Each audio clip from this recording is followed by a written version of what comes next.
પાકિસ્તાનના શેર બજારમાં આજે એટલો જબરજસ્ત કડાકો અને ધબડકો વળી ગયો। નમસ્કાર। ભારતે ઓપરેશન સિંદૂર શરૂ કર્યું એ પછી પાકિસ્તાનને બેવડો માર પડી રહ્યો છે। એક તરફ હુમલાનો માર અને બીજી તરફ પાકિસ્તાનના શેર બજારમાં આજે એટલો જબરજસ્ત કડાકો અને ધબડકો વળી ગયો કે પાકિસ્તાન શેર બજાર બંધ કરી દેવાની નોબત ઊભી થઈ છે। એની સામે ભારતનું જે શેર બજાર છે એમાં સામાન્ય 411 પોઈન્ટનો ઘટાડો થયો છે। તો આના વિશે તમારી સાથે વાત કરીશ। મારું નામ રાજેશ શાહ છે અને તમે જોઈ રહ્યા છો ગુજરાતના સૌથી મોટા ડિજિટલ ન્યૂઝ પ્લેટફોર્મ ખબર છે.com। પઠાણકોટમાં 22 એપ્રિલની ઘટના પછી ભારતની અંદર જે કંઈ પણ તૈયારી થઈ અને 7 મેની વહેલી સવારે ભારતે પાકિસ્તાન ઉપર ઓપરેશન સિંદૂરના નામથી હુમલો કર્યો અને એર સ્ટ્રાઇકથી પાકિસ્તાન થરથર કાપી રહ્યું છે અને પાકિસ્તાનના શેર બજારની અંદર હડકંપ મચી ગયો છે।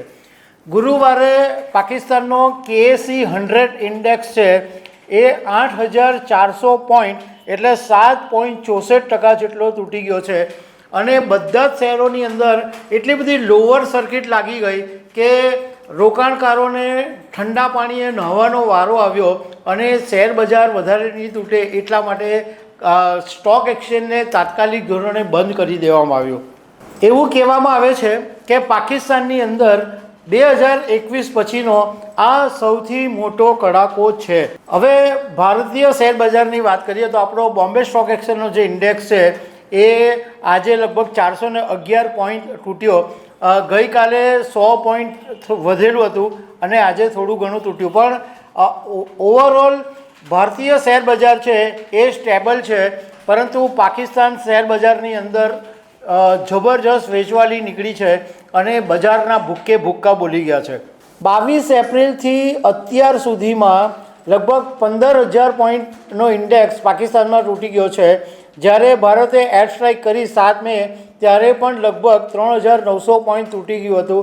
એટલે એમ જોવા જઈએ તો 2 દિવસની અંદર લગભગ 12,000 પોઈન્ટ જેટલો ઇન્ડેક્સ પાકિસ્તાનનો તૂટી ગયો છે। એટલે 25 મિનિટની જે એર સ્ટ્રાઇક ભારતે કરી એમાં ભારતને ડબલ અસર થઈ ગઈ છે।